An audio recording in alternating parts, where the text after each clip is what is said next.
आप देख रहे हैं वासुदेव ब्रेकिंग न्यूज़। जी नाजरीन, पाकिस्तान पीपल्स पार्टी के सीनियर रहनुमा हैं चौधरी एतजाज़ एहसन साहब। पाकिस्तान के बड़े ही मशहूर और मारूफ कानूनदान हैं, वो किसी तारुफ के मोहताज नहीं।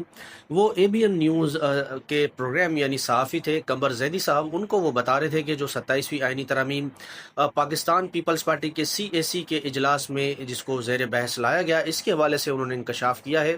एक तो उन्होंने खुल्लम खुल्ला मुखालफत कर दी। चौधरी एतजाज़ एहसन साहब, जिनका ताल्लुक पाकिस्तान पीपल्स पार्टी से, उन्होंने 27वीं आइनी तरमीम को जो है यकसा मुस्तरद कर दिया। और उन्होंने ये इंकशाफ भी किया कि जब पाकिस्तान पीपल्स पार्टी की CEC का इजलास था तो वहाँ पर मुसव्विदा मौजूद ही नहीं था।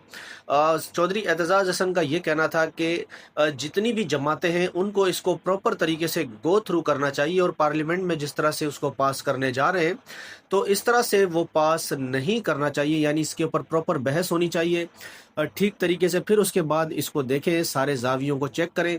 लेकिन उन्होंने कहा है कि पाकिस्तान पीपल्स पार्टी की CEC की इजलास में सिर्फ जो इस CEC के मेंबर हैं पाकिस्तान पीपल्स पार्टी के, उनको सिर्फ दो बातें बताई गई। एक तो ये कहा गया कि जी आर्टिकल 243 जो है ये फ़ौज का अंदरूनी मामला है, और दूसरा लोगों को ये बताया गया, अरकाने जो CAC के हैं उनको, कि जो हुकूमत है वो नई आइनी अदालतें बनाने जा रही है।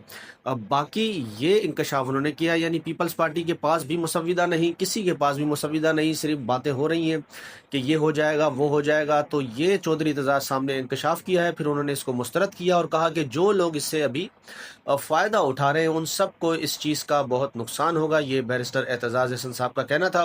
फिर महमूद खान अचकज़ई ने भी एक तो उन्होंने जो पाकिस्तान तहरीक आइन तहफ़्फ़ुज़ मूवमेंट है, उन्होंने भी कल एक टोकन एहतजाज किया, फिर एहतजाज की तहरीक का ऐलान किया। उन्होंने बाकी तमाम जो लोग अपोजिशन में उनको मुत्तहद रहने का कहा, और एक स्ट्रगल वो कहते हैं कि करेंगे, और लड़ाई जो है वो आखिरी मराइल में है।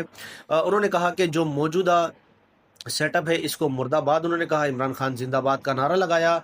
अब देखते हैं कि अपोजिशन जो है इस सारे मामले को वो कैसे टैकल करती है, कैसे लेके जाएगी।